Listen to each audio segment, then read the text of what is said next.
Paz a todos. Mais uma vez estamos juntos via internet para adorarmos o Senhor nosso Deus. Esse domingo, um domingo especial, domingo de Páscoa, onde nós celebramos a ressurreição do nosso Senhor. No culto de hoje, nós não teremos a participação da equipe de louvor, uma vez que eu optei não tirá-los de casa para vir aqui para a igreja para gravarmos então o culto. Por isso então nosso culto, nossa liturgia hoje será composta de leitura bíblica, de orações e também ouviremos a palavra do Senhor através do reverendo Marcos Jazéias. Nós teremos o privilégio de ouvi-lo e por isso então eu convido os irmãos a abrirem a palavra do Senhor no Salmo de número 9, onde faremos a leitura dos 2 primeiros versos. Assim está escrito na palavra do Senhor, Salmo de número 9. Louvar-te-ei, Senhor, de todo o meu coração, contarei todas as tuas maravilhas, alegrar-me-ei e exultarei em ti, ao teu nome, ó Altíssimo, eu cantarei louvores. Vamos orar em exaltação ao Senhor nosso Deus. Deus bendito, nós louvamos, bendizemos o teu nome, porque tu és grande. Louvamos e bendizemos o teu nome, porque tu és o Senhor de toda a terra. Louvamos e bendizemos, ó Deus, ao Senhor, porque o Senhor é digno de receber toda a honra, toda a glória e todo o louvor. Receba-nos, ó Deus, diante do teu trono de graça, aceita, Deus, a adoração que viemos prestar, ó Deus, ao Senhor. Ó Deus bendito, louvado seja o teu nome para todo sempre, no nome de Jesus. Amém, Senhor. Amém.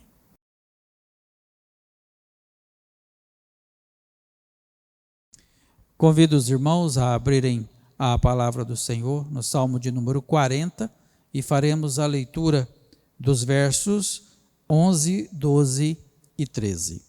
Está escrito assim na palavra do Senhor: Não retenhas de mim, Senhor, as tuas misericórdias.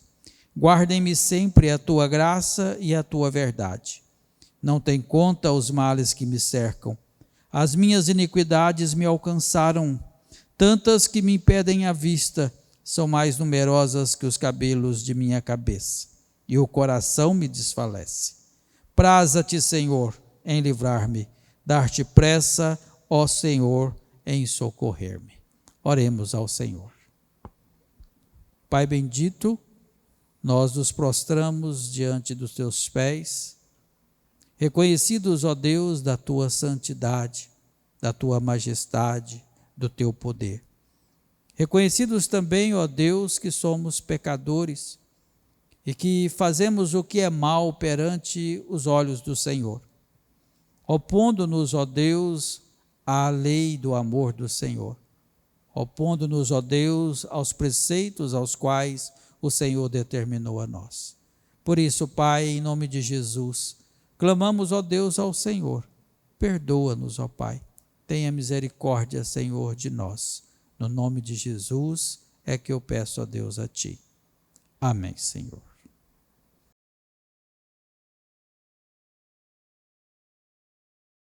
Convido os irmãos a abrirem a palavra do Senhor no Salmo 136 e faremos a leitura dos seus 3 primeiros versos. Rendei graças ao Senhor, porque Ele é bom, porque a sua misericórdia dura para sempre. Rendei graças ao Deus dos deuses, porque a sua misericórdia dura para sempre. Rendei graças ao Senhor dos senhores, porque a sua misericórdia dura para sempre. Vamos orar, rendendo ações de graças ao Senhor nosso Deus. Pai bendito, nós agradecemos, ó Deus, ao Senhor, porque o Senhor a cada dia tem estendido, ó Deus, a nós a tua providência. Tem nos abençoado, ó Deus, com toda sorte de bênção. Nada, Senhor, tem nos faltado. O Senhor tem nos guardado, ó Deus, de todo mal. O Senhor, ó Deus, tem privado, ó Deus, o nosso rosto, ó Deus, das lágrimas. do nosso coração, ó Deus, da tristeza.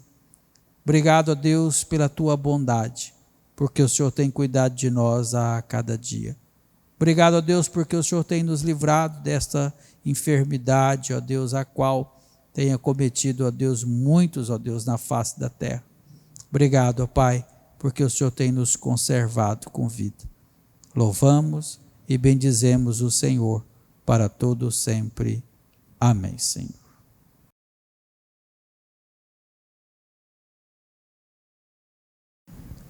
Nesse momento de intercessão, eu convido os irmãos a orarmos juntos pelos líderes do nosso país, em todas as suas instâncias, tanto do executivo como do legislativo, como também do judiciário. Vamos pedir ao Senhor também pelos médicos, por todos aqueles que estão na linha de frente da saúde também do nosso país. Oremos então, vamos pedir ao Senhor nosso Deus que abençoe esses homens. Deus bendito, diante do Senhor, nós nos colocamos, prostramos, ó Deus, diante aos seus pés e clamamos, ó Deus, ao Senhor pelo teu favor. Clamamos, ó Deus, ao Senhor para que o Senhor dê sabedoria, Senhor, ao nosso presidente, aos governadores, aos prefeitos. Ó Deus bendito, clamamos ao Senhor pelo Congresso Nacional, pela vida dos deputados estaduais, pela vida, ó Deus, dos vereadores.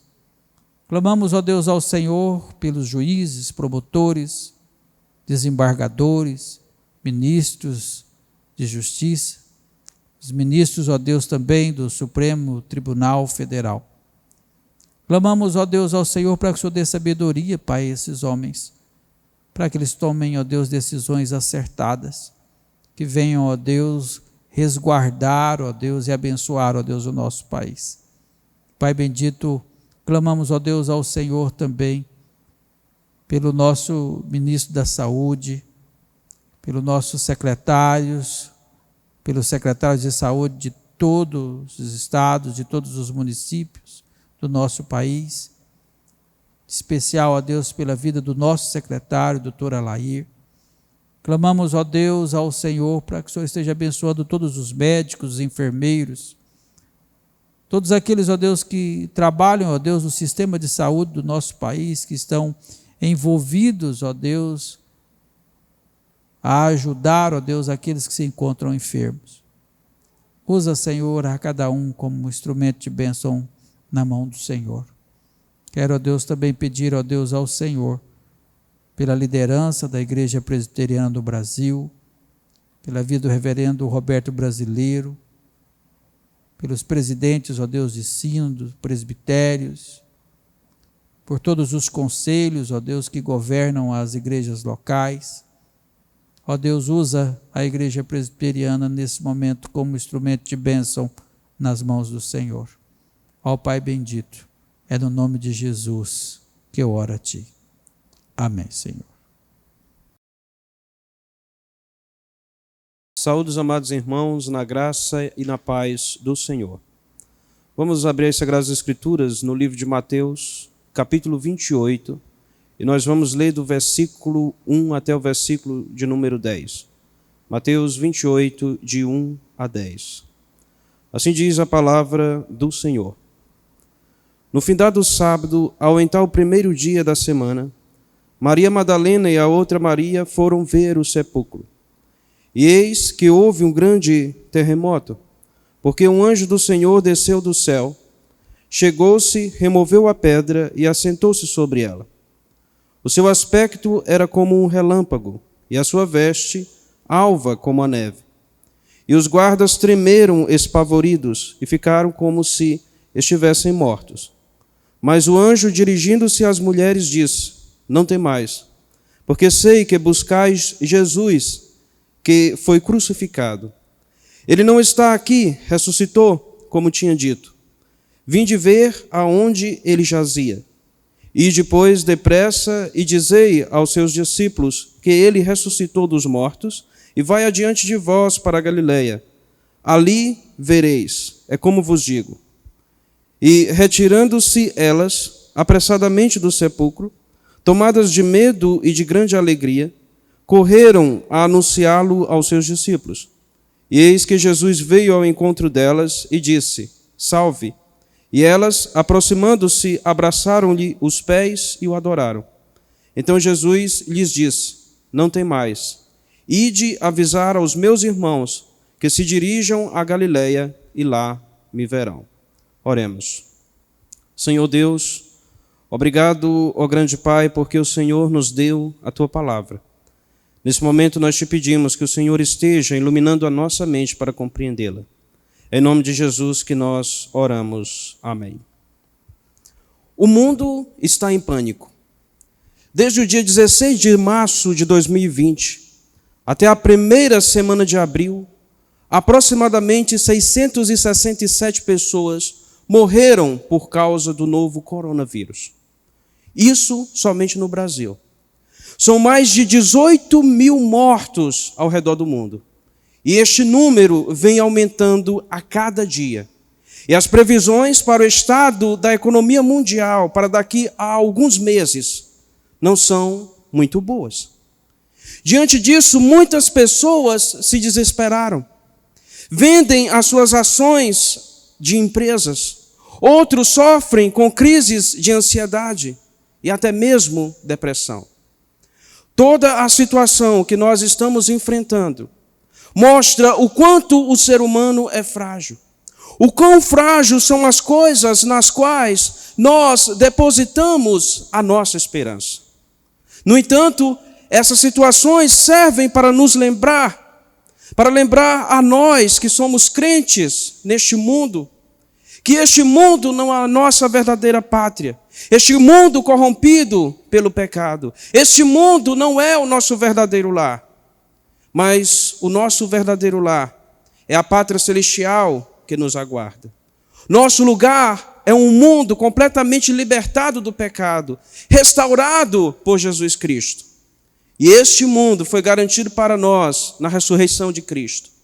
Quando Jesus ressuscitou, ele triunfou sobre a morte, mostrando que todas as obras de Satanás no mundo serão desfeitas. Os males dos pecados serão retirados. E é por isso que Cristo está preparando um povo para habitar com ele nesse novo mundo. Jesus está edificando a sua igreja para reinar com ele pela eternidade. E é exatamente isso que esse texto nos mostra. Ele nos mostra que o próprio Cristo ressurreto edifica a sua igreja. E nós vamos ver isso em 3 pontos. O primeiro ponto vai do versículo 1 até o versículo 4. E ele nos mostra as mulheres visitando um sepulcro vazio. O segundo ponto vai do versículo 5 até o versículo 8. E ele nos mostra a notícia da ressurreição sendo anunciada. E o terceiro ponto vai do versículo 9 até o versículo 10. E ele nos ensina que é o próprio Cristo que reúne a sua igreja. Cristo está vivo e ele está edificando a sua igreja. No entanto, é um fato que ele também morreu. Jesus Cristo realmente estava morto nesse texto no qual lemos. Jesus Cristo estava morto. E a Bíblia comprova isso. Depois que o nosso Senhor Jesus Cristo morreu, a Bíblia diz que veio um homem rico de Arimateia chamado José, que era também discípulo de Jesus. Este tal José de Arimateia pediu o corpo de Cristo ao Pôncio Pilatos e o sepultou. E a Bíblia diz que ele o sepultou em um túmulo novo que havia sido aberto na rocha.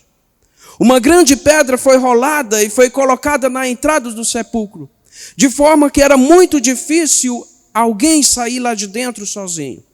Jesus, de fato, estava morto e sepultado.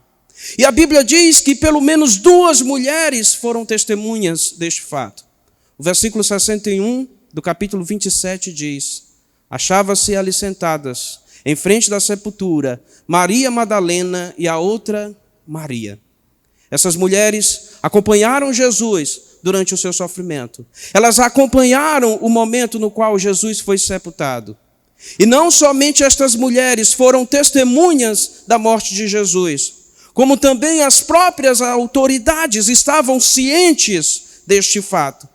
Tanto que a Bíblia nos diz que os principais sacerdotes e os fariseus pediram a Pilatos que enviasse uma escolta para guardar o túmulo de Jesus, pois eles tinham medo de que os discípulos roubassem o corpo de Cristo e simulassem uma falsa ressurreição. Cristo estava morto e, até este momento, ninguém duvidava deste fato. No entanto, ele não permaneceria muito tempo debaixo do poder da morte. E esse texto nos mostra que, de fato, Cristo ressuscitou. Cristo não somente ressuscitou, mas é Ele mesmo que, como cabeça da igreja, está edificando a igreja. Esse texto nos ensina que o próprio Cristo ressurreto edifica a sua igreja. As primeiras testemunhas da ressurreição de Cristo foram algumas mulheres piedosas. O texto bíblico diz: no findado sábado, ao entrar o primeiro dia da semana, Maria Madalena e a outra Maria foram ver o sepulcro. E eis que houve um grande terremoto, porque um anjo do Senhor desceu do céu. Chegou-se, removeu a pedra e assentou-se sobre ela. O seu aspecto era como um relâmpago e a sua veste alva como a neve. E os guardas tremeram espavoridos e ficaram como se estivessem mortos. Aqui nós temos exatamente isso: a ida de algumas mulheres piedosas ao sepulcro de Jesus. A Bíblia diz que elas foram visitar Jesus na aurora do primeiro dia da semana. Pelo relato dos outros evangelistas, nós podemos constatar que quando elas saíram de casa, ainda estava escuro. Mas quando elas chegaram no cemitério, o dia já estava claro. Portanto, o dia no qual Jesus ressuscitou foi o dia depois do sábado. Foi de fato o domingo, chamado no Novo Testamento de o primeiro dia da semana. Jesus ressuscitou exatamente no terceiro dia de sua morte. Segundo Matthew Henry, ele permaneceu no túmulo por cerca de 36 ou 38 horas. Tempo o suficiente para mostrar que ele estava verdadeiramente morto. Outro motivo pelo qual ele ficou todo este tempo morto, debaixo do poder da morte, foi para cumprir as profecias. Tanto as profecias que ele mesmo havia feito, quanto as profecias do Antigo Testamento. O profeta Jonas, por exemplo, havia ficado 3 dias no túmulo, exatamente para tipificar a Jesus Cristo. Isso é o que o próprio Jesus nos ensina em Mateus 12, versículo 40. O profeta Oséias pré-anunciou a ressurreição de Cristo quando ele disse o seguinte: ao terceiro dia nos ressuscitará e viveremos diante dele. Oséias fala aqui num contexto em que o povo de Israel iria entrar em um certo declínio, mas ele fala que aquele povo iria emergir, que aquele povo iria ressuscitar. O povo de Israel é a igreja do Antigo Testamento. E nós sabemos que Cristo é o cabeça da igreja. Cristo é o representante de seu povo. E é exatamente por isso que nele nós fomos ressuscitados. Nele nós subimos aos céus. Nele nós estamos assentados nos lugares celestiais. Como nos ensina Paulo em Efésios, capítulo 2, versículos de 5 a 6. Estando nós mortos em nossos delitos, nos deu vida juntamente com Cristo. Pela graça sois salvos. E juntamente com ele nos ressuscitou. E nos fez assentar nos lugares celestiais em Cristo Jesus. Cristo é o nosso representante perante Deus. E nós somos os seus representantes perante os homens. E este é um dos motivos pelos quais nós devemos guardar o primeiro dia da semana. Pois quando nós guardamos o domingo, nós testemunhamos perante os homens a importância e a seriedade deste dia para nós. Cristo ressuscitou no primeiro dia da semana. Como nós sabemos, a semana possui 7 dias. 6 dias para trabalhar e 1 para descansar. Isto é assim por causa da semana da criação. No primeiro dia da primeira semana, o Senhor disse: haja luz, fazendo com que a luz brilhasse em meio à escuridão. No primeiro dia dessa semana, na qual Cristo ressuscitou, a estrela da manhã brilhou, o sol da justiça resplandeceu em meio à escuridão da morte. É por isso que nós não guardamos mais o sétimo dia, esse dia que lembra da criação completada, mas nós guardamos o primeiro dia, o dia que lembra a vitória de Cristo sobre a morte, que lembra a criação restaurada. A restauração da criação foi garantida naquele dia, com aquele que foi o primeiro a ter o corpo glorificado, chamado nas Escrituras de primícia dos que dormem. Por causa disso, nós também teremos o nosso corpo glorificado. E não somente o nosso corpo será totalmente restaurado e libertado da corrupção do pecado, mas também toda a criação será restaurada. Será a nova criação. Será aquilo que a Bíblia chama de novos céus e nova terra. E é por isso que a partir deste dia, nenhum dia é mencionado no Novo Testamento como sendo um dia solene. Mas este dia, o primeiro dia da semana, é frequentemente mencionado como o dia em que os cristãos observavam religiosamente para suas reuniões solenes. O dia que eles observavam para cultuar a Jesus Cristo. Nós podemos ver isso, por exemplo, em Atos 20, versículo 7. A pergunta que eu faço a você esta noite é: você tem guardado o domingo? Você tem dado a devida importância a este dia? Às vezes nós não nos importamos com as coisas sagradas, até que estas coisas são tiradas de nós. Estes dias de quarentena têm sido dias de tristeza para nós. E a maior tristeza é nós não podermos guardar da forma devida o dia do Senhor. Nós não podemos nos reunirmos para adorar o Senhor na comunhão dos santos. O profeta Joel fala acerca de dias parecido com o nosso. Ele fala de uma grande praga de gafanhotos que assolou a Israel. E ele lamenta porque Deus não podia mais ser cultuado com ofertas, devido à grande crise econômica que assolou o povo de Israel. E diante disso, ele diz: cortada está da casa do Senhor a oferta de manjares e a libação. Os sacerdotes ministros do Senhor estão enlutados. O fato do povo de Deus não poder cultuá-lo em assembleia solene era, nas Escrituras, uma das evidências de que o juízo divino estava sendo derramado. Então, a nossa atitude diante disso deve ser uma atitude de arrependimento por não valorizarmos as coisas santas. Deve ser jejum, deve ser lamento. Se os dias de domingo, hoje, são tristes, isso é por causa do pecado. E a nossa tristeza deve ser exatamente por isso, por causa do pecado. Mas não por causa do dia em si. O dia de domingo é motivo de alegria, pois foi neste dia que Cristo ressuscitou. E essa notícia é uma notícia tão alegre, que quando Cristo ressuscitou, um anjo do Senhor trouxe ela aos seres humanos. O versículo 2 diz: E eis que houve um grande terremoto, porque um anjo do Senhor desceu do céu, chegou-se, removeu a pedra e assentou-se sobre ela. Esse anjo veio com uma glória tão incrível que houve um grande terremoto. Os terremotos são associados nas Escrituras com o juízo de Deus.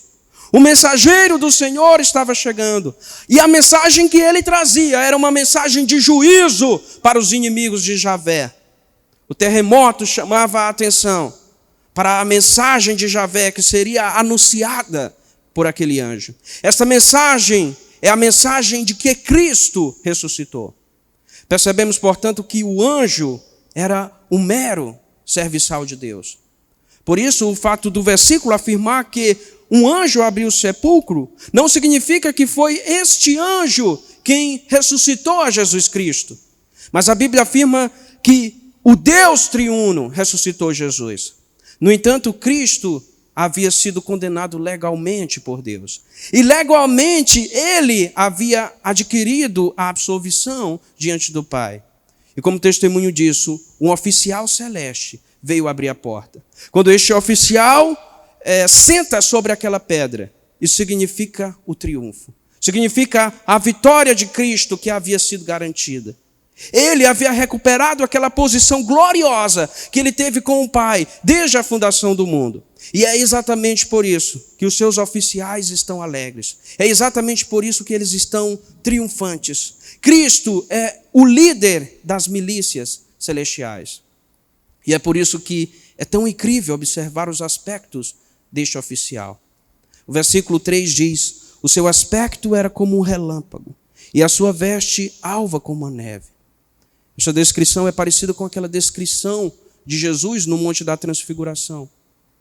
Toda a glória deste anjo não procedia dele mesmo, mas era derivada de Deus. E mesmo assim este anjo era tão radiante que o versículo 4 diz que os guardas tremeram espavoridos e ficaram como se estivessem mortos. Se todo esse tremor aconteceu diante de um serviçal de Cristo, como ficariam os pecadores se o próprio Cristo aparecesse diante deles com toda a sua glória? Este ser exuberante veio para trazer uma notícia maravilhosa. A morte foi vencida. A restauração do universo está garantida. O bem triunfará no final. Essa notícia é dada primeiro por um ser celestial que fala a estas mulheres.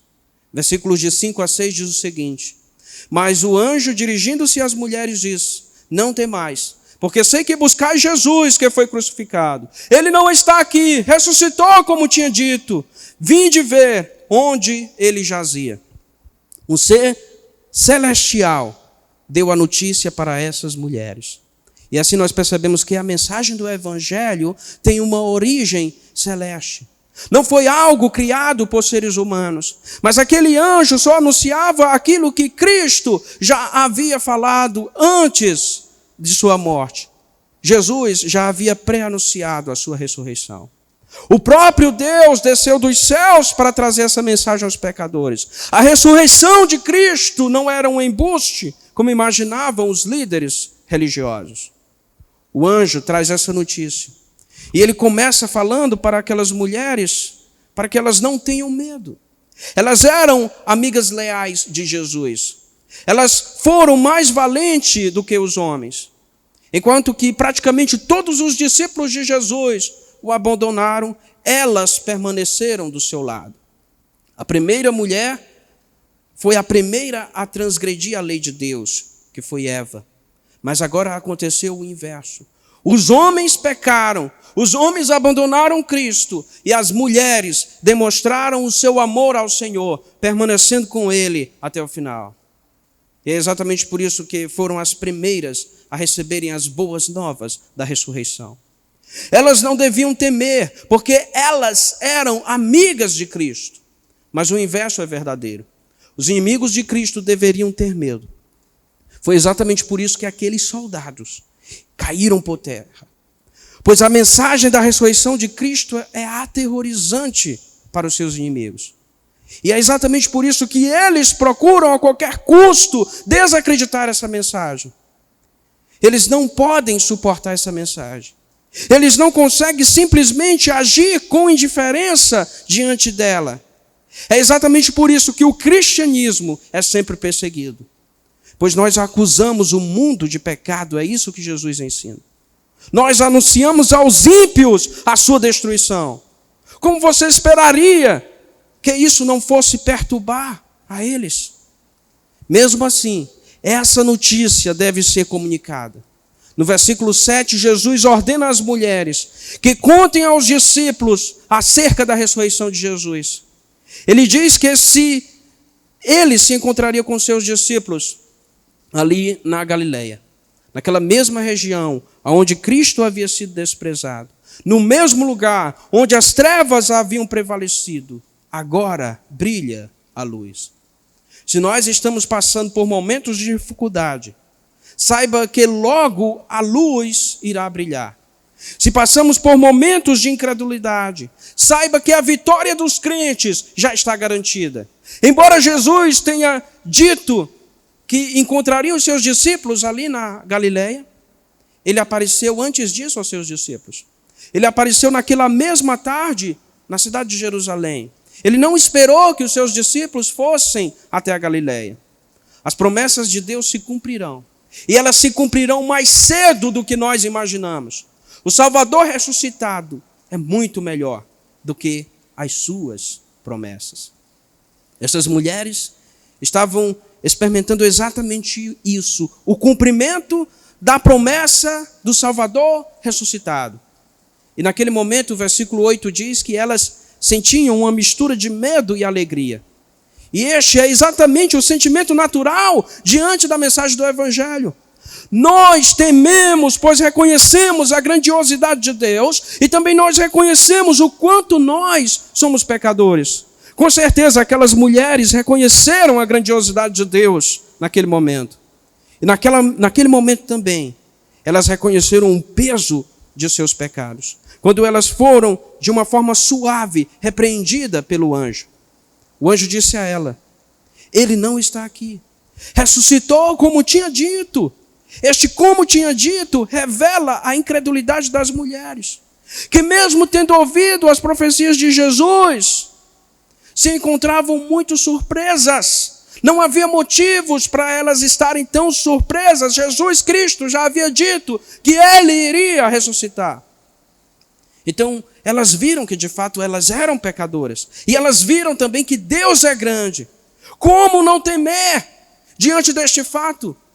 No entanto, o anjo demonstrou que Deus era favorável a elas. Que Cristo, o vitorioso, agiria para o bem de sua igreja. Pois a mensagem do anjo manifestava a amizade de Cristo para com os seus discípulos. A amizade de Cristo para com os seus, para com a sua igreja. O Senhor do universo estava com eles. Como não se alegrar diante dessas coisas? Por isso, elas não perderam tempo. E foram correndo anunciar para os discípulos tudo o que havia acontecido. Essa mensagem era importante demais. Não poderia ser deixada para depois. Quando falamos de Cristo para as pessoas, nós demonstramos quanta importância nós damos à mensagem do Evangelho. O fato dessas mulheres terem sido incumbidas de anunciarem a mensagem da ressurreição aos discípulos demonstra que Deus utiliza as suas criaturas para levar a sua mensagem ao mundo. No entanto, a obra que a igreja faz no mundo é a obra do próprio Cristo. Embora o anjo tenha anunciado aquela mensagem àquelas mulheres, embora as mulheres devessem anunciar aquela mensagem aos discípulos, a origem daquela mensagem era o próprio Jesus, que é o mensageiro por excelência de Deus. E é exatamente por isso que o próprio Jesus vai ao encontro daquelas suas seguidoras. E ele próprio lhes transmite a mensagem que o anjo já havia dado, demonstrando que Jesus é quem reúne a sua igreja. O versículo de 9 a 10 dizem o seguinte: e eis que Jesus veio ao encontro delas e disse: salve! E elas, aproximando-se, abraçaram-lhe os pés e o adoraram. Então Jesus lhe disse: não temais, ide avisar os meus irmãos que se dirijam a Galileia, e lá me verão. Qualquer mensagem divina vem de Cristo, porque Cristo é quem revela o Pai ao mundo. Jesus é o Logos de Deus. Os antigos gregos acreditavam que a divindade se comunicava com o mundo por meio do Logos. E João nos ensina, no versículo 18 do capítulo 1 do Evangelho de João: ninguém jamais viu a Deus. O Deus unigênito que está no seio do Pai é quem o revelou. Por isso que quando a palavra é pregada fielmente, é Cristo que está falando conosco. Na verdade, é Cristo quem está ministrando a sua igreja. É Cristo quem a está edificando. Cristo apareceu para aquelas mulheres, para confirmar a mensagem do anjo. Ele utiliza uma saudação que era comum na sua cultura. Ele diz algo que é como bom dia. Isso deveria diminuir o medo daquelas mulheres, demonstrando a amabilidade de Jesus. Diante disso, as mulheres o adoram. Elas o reconhecem como sendo o verdadeiro Deus, o único que merece ser adorado. E essa é uma das passagens que demonstram a divindade de Cristo. E é este Cristo divino e ressurreto que está reunindo a sua igreja. A sua igreja que está espalhada pela face da terra. É Ele quem está reunindo os seus escolhidos, aquelas pessoas que fazem parte da família divina. Jesus diz no versículo 10, não tem mais. Ide avisar os meus irmãos que se dirijam a Galileia e lá me verão. É Jesus que direciona os pecadores. É Jesus que diz para onde eles devem ir. É Jesus quem vai ao encontro dos pecadores. É Jesus que atrai os pecadores para si. Jesus trata esses pecadores como seus irmãos, como pertencentes à sua família, a família que ele está construindo. É Jesus quem está edificando a igreja. É Jesus quem está reunindo a igreja. É Jesus quem está santificando a igreja. É Jesus quem está preparando a igreja para passar a eternidade com ele. Ele está fazendo todas estas coisas por meio do seu Espírito. Diante disso, nós devemos ter esperança. A nossa esperança deve ser renovada. Saber que Cristo ressuscitou é fundamental para nós enfrentarmos tempos difíceis como são os nossos tempos. Pois a ressurreição de Cristo aponta para a nossa própria ressurreição. Para o tempo em que as epidemias, pandemias, morte, crise econômica, nenhuma dessas coisas existirão. Pois todas estas coisas são resultado do pecado. Só são perigosas no mundo em que existe a morte. A ressurreição de Cristo é o selo de sua vitória sobre a morte. É a garantia de que o universo será restaurado. De que nós seremos homens e mulheres, a imagem e a semelhança de nosso Criador, com esta imagem e semelhança restaurada. Que nós viveremos felizes e para a glória de Deus, e faremos isso eternamente. Amém. Caminhando para o encerramento do nosso momento cultico, eu convido os irmãos a recitarmos juntos o credo apostólico. Creio em Deus Pai, Todo-Poderoso, Criador do céu e da terra. Creio em Jesus Cristo, seu único Filho, o nosso Senhor, o qual foi concebido por obra do Espírito Santo. Nasceu da Virgem Maria, padeceu sob o poder de Pôncio Pilatos, foi crucificado, morto e sepultado, desceu ao Hades, ressurgiu dos mortos ao terceiro dia, subiu ao céu, está assentado à mão direita de Deus Pai Todo-Poderoso, donde há de vir para julgar os vivos e os mortos.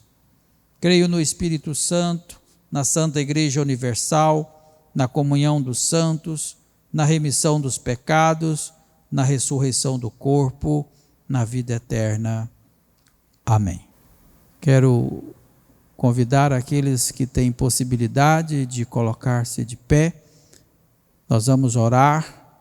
Eu quero despedir dos irmãos com esta oração e ministrando sobre a vida de vocês a bênção do Senhor.